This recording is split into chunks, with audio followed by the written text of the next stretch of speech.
High বন্ধু, আজকে 23 তারিখ বৃহস্পতিবার। আমার ভাইয়ের বাড়ি, আমার মামার ছেলের মুখপ্রসাদ, তাই তো মুখপ্রসাদ আজকে। তাই এখানে অনুষ্ঠানে আমরা ফুল কন্ট্যাক্ট নিচ্ছি সঞ্চয় ক্যাটারার তরফ থেকে। আজকে চলো দেখি কী কী আজকে এই মেনুতে আছে। আজকে তারাই বলবে কি ভালো হয়েছে কি খারাপ হয়েছে। আজকে শুধু আমরা দেখাচ্ছি কী কী আছে। চলো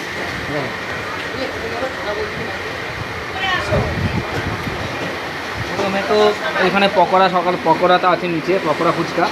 এইখানে হচ্ছে প্রথমে হচ্ছে চাটনি আছে, যেখানে চাটনি। এইটা হচ্ছে মাছের কালিয়া, কাতলা মাছের কালিয়া, দই কাতলা, হ্যাঁ দই কাতলা। এটা মিষ্টি আছে, এখানে চিপস আছে, হাজমোলা আছে। এইটা হচ্ছে সাদা ভাত আছে, আর নিচে মাংস আছে, এটা তুলতে পারছি না। এটা ডাল আছে, ডাল। এইটা হচ্ছে পটল চিংড়ি আছে, অন্ধকারে দেখা যাচ্ছে না। পটল চিংড়ি। এইটা চিকেন আছে, এখানে স্যালাড আছে, আর সন্দেশ আছে, নিচে সন্দেশ আছে। এই কটাই মেনু আজকে হয়েছে। আর নিচে পকোড়া, ফুচকা, তারপরে মকটেল সবই আছে। পরে দেখা যাবে, তারপরে যারা আছে এখানে খাবে তারা বলবে যে কেমন হয়েছে। পরে রিভিউ সবাই দেবে। Thank you.